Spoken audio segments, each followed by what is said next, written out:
नमस्कार दोस्तों, मेरा नाम है मोहित और स्वागत है आपका हमारे YouTube चैनल में। दोस्तों, अगर आप किसी भी कॉम्पिटिटिव एग्ज़ाम की तैयारी कर रहे हो और वहां पर संविधान पूछा जाता है तो आपका स्वागत है। आज हम राष्ट्रपति के बारे में पढ़ेंगे और इससे पूछे जाने वाले सारे क्वेश्चन को देखेंगे। अगर आप इस वीडियो को लास्ट तक देखोगे तो आपको एग्ज़ाम में आने वाले राष्ट्रपति से संबंधित सारे क्वेश्चन सोल्व हो जाएंगे। तो करते हैं शुरू। संविधान के भाग 5 में अनुच्छेद 52 से 78 तक संघ की कार्यपालिका का वर्णन है। संघ की कार्यपालिका में राष्ट्रपति, उपराष्ट्रपति, प्रधानमंत्री तथा मंत्रिमंडल और महान्यायवादी शामिल होते हैं। राष्ट्रपति भारत का राज्य प्रमुख होता है, वह भारत का प्रथम नागरिक होता है और राष्ट्र की एकता, अखंडता एवं सुदृढ़ता का प्रतीक है। देखो, राष्ट्रपति जो है भारत का राज्य प्रमुख है और वह भारत का प्रथम नागरिक है। ठीक है, वह भारत का प्रथम नागरिक है। ठीक है, इसके बाद जो हमें जो महत्वपूर्ण अनुच्छेद है राष्ट्रपति से संबंधित वो देखते हैं। अनुच्छेद 52। अनुच्छेद 52 में राष्ट्रपति के पद की जानकारी है। अनुच्छेद 52 के तहत राष्ट्रपति के पद की जानकारी है। अनुच्छेद 53। अनुच्छेद 53 में राष्ट्रपति की कार्य एवं शक्ति का वर्णन है। राष्ट्रपति के जो कार्य हैं और जो उनकी शक्तियां उन्हें दी गई हैं उनका वर्णन अनुच्छेद 53 में मिलेगा। ठीक है, तो इस अनुच्छेद को हम सबसे लास्ट में देखेंगे क्योंकि उनके जो कार्य हैं वो शक्तियां हम सबसे लास्ट में पढ़ेंगे। इसके बाद अनुच्छेद 54 से है चुनाव। ठीक है, अनुच्छेद 54 से याद रखना है चुनाव। ठीक है, 54 चुनाव। तो अनुच्छेद 54 में है निर्वाचन या चुनाव का वर्णन। ठीक है, निर्वाचन और राष्ट्रपति का जो चुनाव होता है वो अनुच्छेद 54 के तहत होता है। इसके बाद अनुच्छेद 55। अनुच्छेद 55 में जो राष्ट्रपति के चुनाव की रीति है वो अनुच्छेद 55 में होती है कि राष्ट्रपति का जो निर्वाचन है, राष्ट्रपति का जो चुनाव है वो किस तरह से होता है, उसका जो वर्णन मिलेगा वो आपको अनुच्छेद 55 के अंतर्गत मिलेगा। देखो, राष्ट्रपति का जो निर्वाचन है वो जनता प्रत्यक्ष रूप से नहीं करती बल्कि एक निर्वाचन मंडल के सदस्यों द्वारा उनका निर्वाचन किया जाता है। राष्ट्रपति का निर्वाचन जनता प्रत्यक्ष रूप से नहीं करती बल्कि अप्रत्यक्ष रूप से होता है। ठीक है, निर्वाचन मंडल के सदस्यों द्वारा होता है। तो अब आपके मन में एक सवाल उठेगा कि ये निर्वाचन मंडल क्या है। ठीक है, ये निर्वाचन मंडल क्या है। तो अब हम देखते हैं कि ये निर्वाचन मंडल में कौन से वे लोग आते हैं जो राष्ट्रपति का चुनाव करते हैं। तो निर्वाचन मंडल में निम्न लोग शामिल होते हैं। संसद के दोनों सदनों अर्थात लोकसभा तथा राज्यसभा के निर्वाचित सदस्य। ठीक है, संसद के जो दोनों सदन है, लोकसभा तथा राज्यसभा के जो निर्वाचित सदस्य हैं वो। दूसरा, राज्य विधानसभा के निर्वाचित सदस्य। और तीसरा, केंद्र शासित प्रदेश दिल्ली व पुदुचेरी में जो विधानसभा है उनके निर्वाचित सदस्य। ये निर्वाचन मंडल में आते हैं और जो राष्ट्रपति के चुनाव में भाग लेते हैं। ठीक है, याद रखना है कि निर्वाचन मंडल में कौन कौन से सदस्य आते हैं। पहले संसद के दोनों सदनों अर्थात लोकसभा तथा राज्यसभा के निर्वाचित सदस्य, राज्य विधानसभा के निर्वाचित सदस्य, केंद्र शासित प्रदेश जो दिल्ली और पुदुचेरी है उनकी विधानसभा के निर्वाचित सदस्य। ये सब निर्वाचन मंडल में आते हैं और ये ही राष्ट्रपति के निर्वाचन में भाग लेते हैं। तो आपको एक बात और याद रखनी है कि जो लोकसभा राज्यसभा में जो मनोनीत सदस्य आते हैं और विधान परिषद में भी जो सदस्य होते हैं वो राष्ट्रपति के चुनाव में भाग नहीं लेते।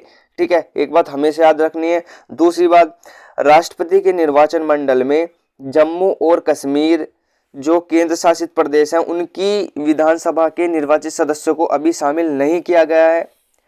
ये बात बहुत इंपॉर्टेंट है। राष्ट्रपति के निर्वाचन मंडल में जम्मू और कश्मीर संघ राज्य क्षेत्र की विधानसभा के निर्वाचित सदस्यों को अभी शामिल नहीं किया गया है। बस आपको निर्वाचन मंडल में कौन कौन मिलेंगे, जो लोकसभा और राज्यसभा के निर्वाचित सदस्य हैं वो, राज्य विधानसभा के निर्वाचित सदस्य और केंद्र शासित प्रदेश जो दिल्ली और पुदुचेरी है उनकी विधानसभाओं के निर्वाचित सदस्य। निर्वाचक मंडल के निर्वाचित सदस्यों द्वारा राष्ट्रपति को वोट करके चुना जाता है। विधान परिषद के सदस्यों को राष्ट्रपति के चुनाव में वोट देने का अधिकार नहीं है। क्यों नहीं है? क्योंकि विधान परिषद अभी सभी राज्यों में नहीं है। ठीक है, अगर विधान परिषद सभी राज्यों में होती तो शायद राष्ट्रपति के चुनाव में भाग लेते, लेकिन क्योंकि विधान परिषद सभी राज्यों में नहीं है, इसलिए विधान परिषद के जो सदस्य हैं वे राष्ट्रपति चुनाव में वोट देने का उन्हें कोई अधिकार नहीं है। राष्ट्रपति का चुनाव समान अनुपातिक प्रतिनिधित्व प्रणाली द्वारा होता है। राष्ट्रपति का चुनाव समान अनुपातिक प्रतिनिधित्व प्रणाली द्वारा होता है। ऐसा क्यों होता है? क्योंकि संघ और राज्य की मत बराबर रखने के लिए वोट वैल्यू का उपयोग करके किया जाता है। ठीक है, क्योंकि संघ में जो सांसदों की संख्या है वो कम है और राज्य में विधानसभा में जो वोट देने वाले विधायकों की संख्या होती है वो ज्यादा होती है, तो उनका जो मत मूल्य है वो पहले बराबर किया जाता है। ठीक है, इसलिए उनका राष्ट्रपति का चुनाव समान अनुपातिक प्रतिनिधित्व प्रणाली द्वारा होता है। और जो राष्ट्रपति के जो चुनाव हैं उनकी जो वोट वैल्यू बराबर करने के लिए एक फॉर्मूला का यूज किया जाता है। ठीक है, एक विधायक का मत मूल्य निकाला जाता है और एक सांसद का मत मूल्य निकाला जाता है। एक विधायक का मत मूल्य निकाला जाता है, एक सांसद का मत मूल्य निकाला जाता है और वे राष्ट्रपति के चुनाव में भाग लेते हैं। ठीक है, केंद्र और राज्य के मत बराबर रखने के लिए वोट वैल्यू का उपयोग किया जाता है जिससे संघ और राज्य के मत बराबर हो, और इसके लिए एक फॉर्मूला होता है। ये फॉर्मूला बहुत इंपॉर्टेंट है, इसलिए इसे हमेशा याद रखना है। एक विधायक का मत मूल्य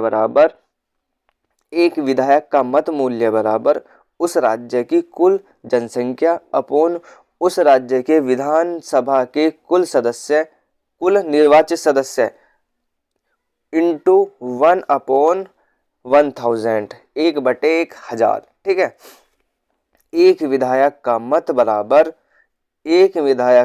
मूल्य बराबर उस राज्य की कुल जनसंख्या अपॉन उस राज्य की विधानसभा के कुल निर्वाचित सदस्य गुना 1/1000। इसके बाद में एक सांसद का मत मूल्य निकाला जाता है। एक सांसद का मत मूल्य बराबर कुल विधायक का मत मूल्य अपॉन निर्वाचित सांसदों की संख्या। ठीक है, इस प्रकार संघ और राज्य की मत बराबर रखने के लिए वोट वैल्यू मत मूल्य का उपयोग किया जाता है जिससे संघ और राज्य के मत बराबर हो जाते हैं। ठीक है, और जो राष्ट्रपति का चुनाव है वो समान अनुपातिक प्रतिनिधि प्रणाली द्वारा होता है। क्लियर है? चलते हैं आगे। लोकसभा से 543 निर्वाचित सदस्य और राज्यसभा से 233 सदस्य अर्थात कुल 776 सांसद राष्ट्रपति चुनाव में मत देते हैं। ठीक, और लोकसभा से 543 निर्वाचित सदस्य तथा राज्यसभा से 233 सदस्य अर्थात कुल 776 सांसद राष्ट्रपति के चुनाव में जो है मत देते हैं, वोट देते हैं। राष्ट्रपति का चुनाव में एकल हस्तांतरणीय मत पद्धति का होती है। राष्ट्रपति चुनाव में एकल हस्तांतरणीय मत पद्धति होती है। देखो, किसी दिन हम एक अलग से वीडियो बनाएंगे राष्ट्रपति का चुनाव कैसे होता है और उसमें हम डिटेल से बताएंगे कि किस प्रकार राष्ट्रपति का चुनाव होता है, कैसे इसमें हिस्सा लेते हैं। ठीक है, तो अभी हम इनके जो फैक्ट हैं वो देखते हैं जो एग्जाम में पूछे जाते हैं, जो बहुत ज़्यादा इम्पोर्टेंट है। ठीक है, तो राष्ट्रपति के चुनाव में एकल हस्तांतरणीय मत पद्धति द्वारा होती है। राष्ट्रपति का जो चुनाव है वो एकल हस्तांतरणीय मत पद्धति द्वारा होता है। ठीक है, जो राष्ट्रपति का चुनाव में एकल हस्तांतरण मत पद्धति होती है।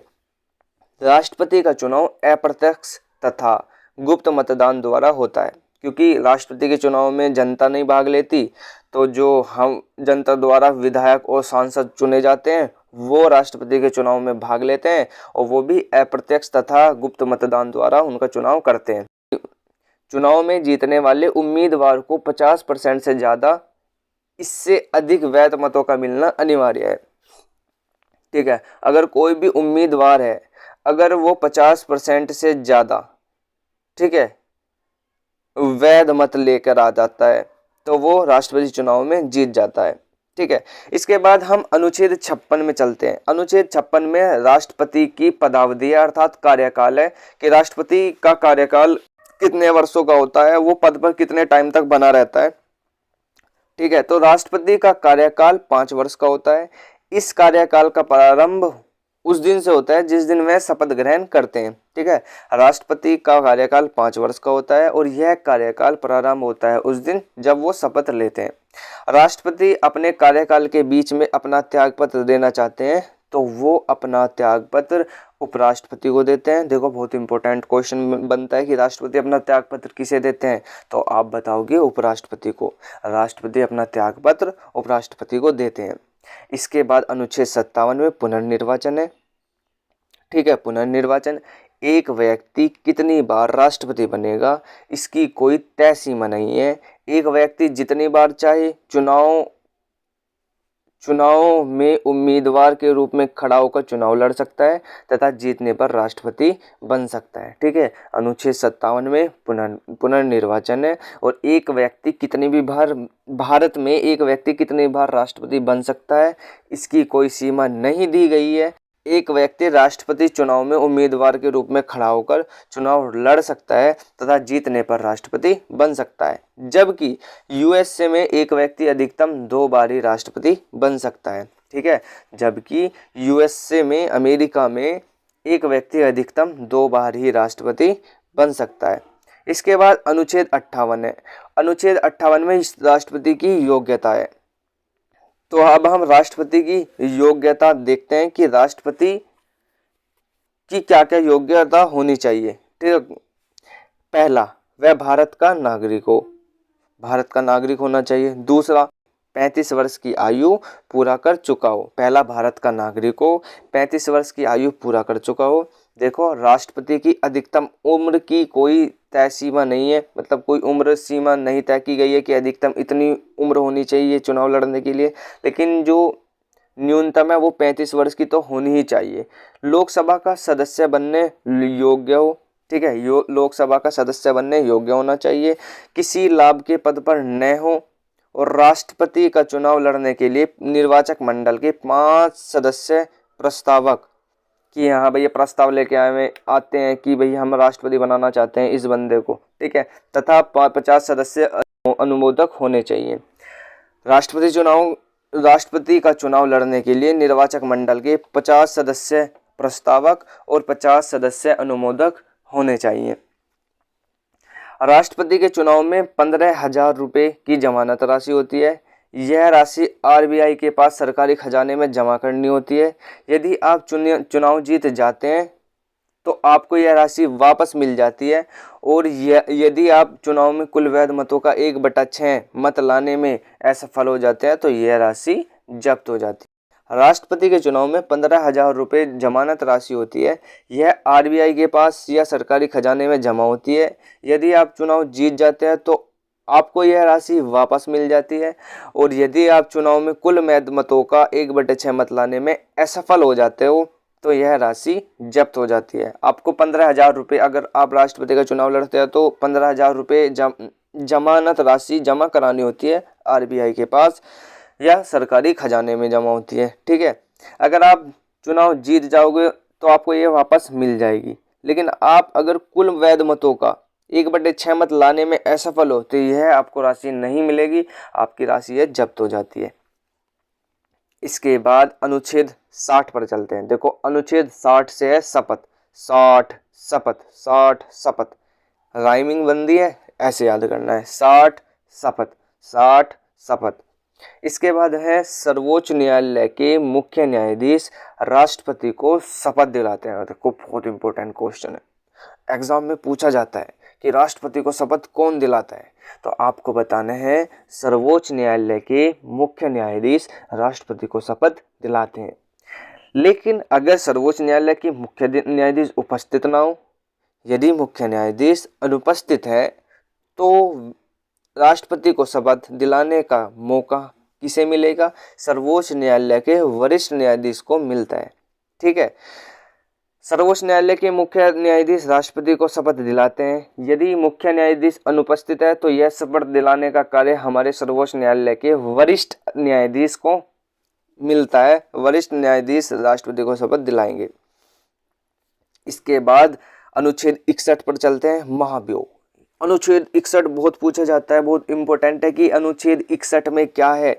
तो अनुच्छेद 61 में है महाभियोग। भाई याद रखना ही है ऐसे, तो अनुच्छेद 61 महाभियोग है। देखो, राष्ट्रपति अगर संविधान का उल्लंघन करता है, महाभियोग है राष्ट्रपति को पद से हटाना। अब राष्ट्रपति को पद से हम कैसे हटाएंगे तो देखते हैं। यदि राष्ट्रपति संविधान का उल्लंघन करता है तो उसके खिलाफ संसद में महाभियोग लाया जाता है। यह संसद के किसी भी सदन में लाया जा सकता है और राष्ट्रपति को हटाने के लिए यह महाभियोग लाया जाता है। ठीक है, महाभियोग लाने से 14 दिन पहले राष्ट्रपति को लिखित सूचना दे दी जाती है कि भाई हम आपके खिलाफ महाभियोग ला रहे हैं। इसी बीच राष्ट्रपति स्वयं त्यागपत्र दे देता है, तब महाभियोग नहीं लाया जाता है। ठीक है, देखो, राष्ट्रपति के लिए महाभियोग लाएंगे, संसद के किसी भी सदन में लेकर आएंगे। क्यों लाएंगे? क्योंकि अगर राष्ट्रपति संविधान का उल्लंघन करते हैं, ठीक है, यदि राष्ट्रपति संविधान का उल्लंघन करते हैं, महाभियोग लाने से 14 दिन पहले राष्ट्रपति को बता देंगे, लिखित सूचना दे देंगे कि सर हम आपके लिए महाभियोग ला रहे हैं। तो यदि राष्ट्रपति अपना त्यागपत्र दे देते हैं स्वयं, तो महाभियोग नहीं लाएंगे।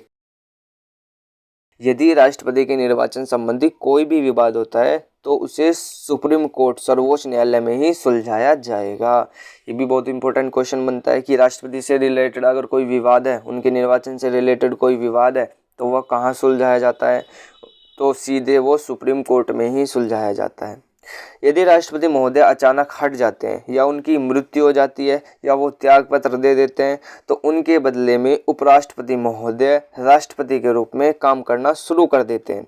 ठीक है, यदि राष्ट्रपति महोदय अचानक हट जाते हैं, उनकी मृत्यु हो जाती है, वो त्यागपत्र दे देते हैं, तो उनके बदले उपराष्ट्रपति महोदय राष्ट्रपति के रूप में काम करना शुरू करते हैं।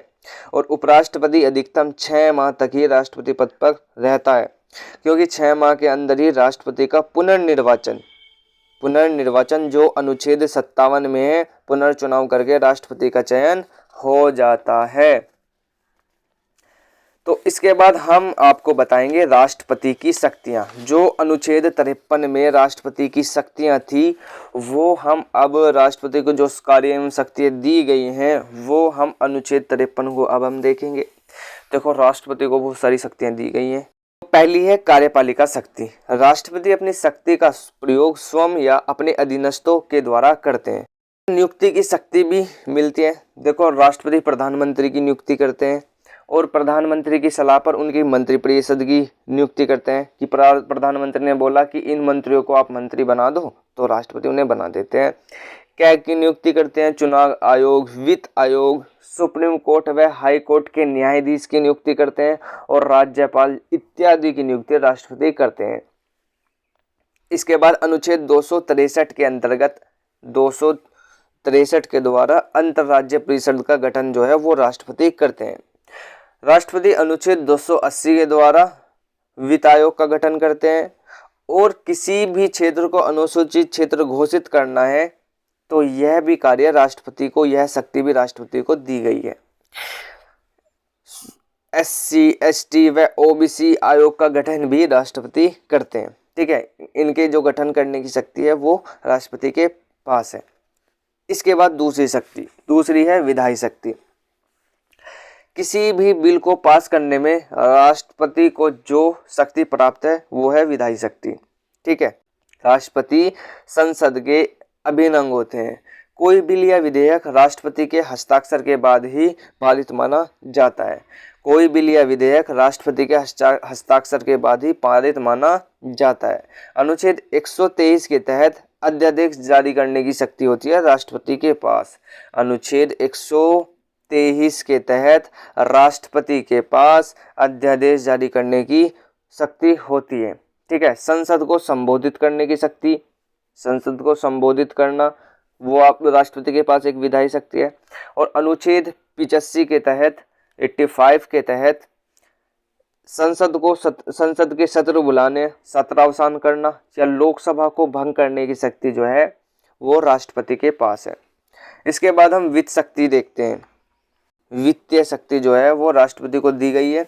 उसमें देखते हैं कि धन विधेयक पर राष्ट्रपति की सहमति पूर्व में हो, ठीक है।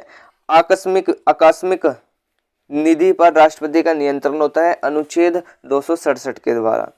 अनुच्छेद 267 के द्वारा आकस्मिक निधि पर राष्ट्रपति का नियंत्रण होता है।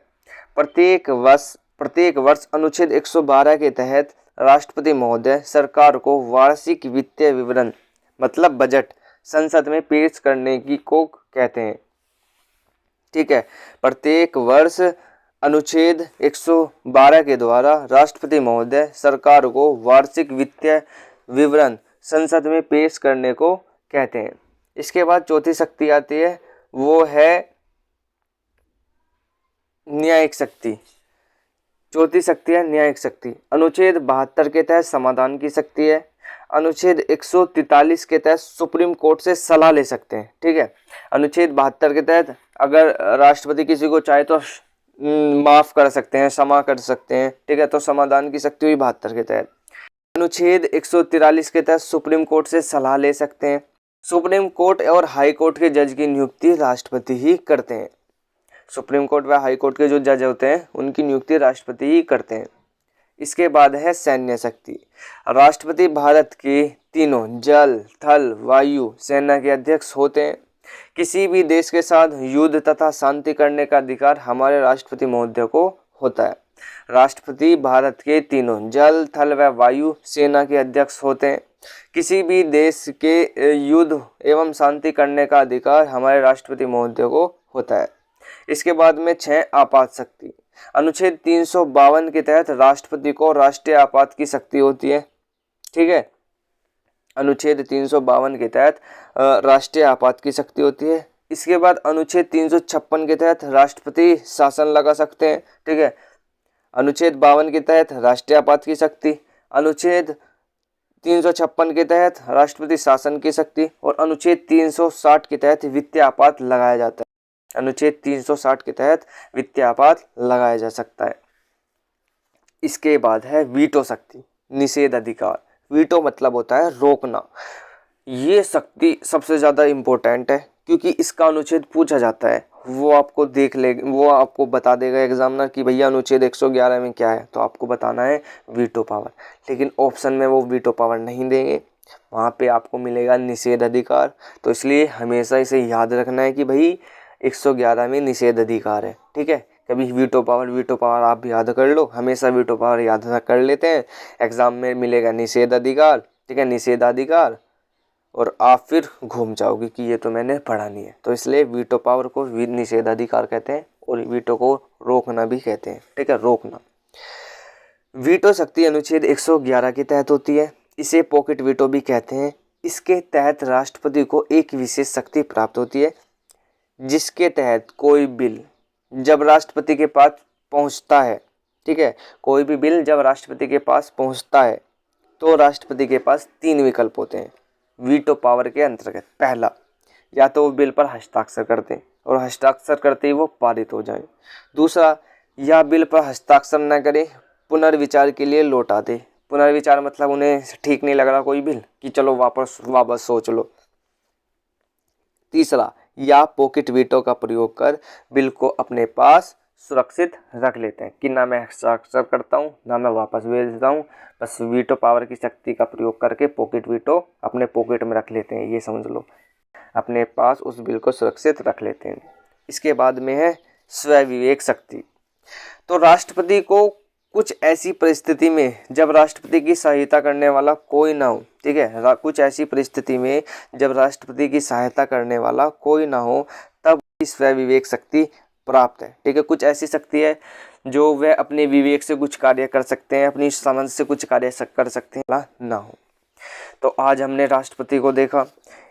उम्मीद करूंगा इसके बाद आपको क्वेश्चन लगाने हैं। कोई भी ऐसी बुक लेके मार्केट से लेके आ जाओ जिसमें सारे क्वेश्चन राष्ट्रपति से रिलेटेड दे रखे हो, प्रीवियस ईयर क्वेश्चन, और अगर आप उससे क्वेश्चन लगाओगे तो लगभग सारे क्वेश्चन लग जाएंगे, ठीक है।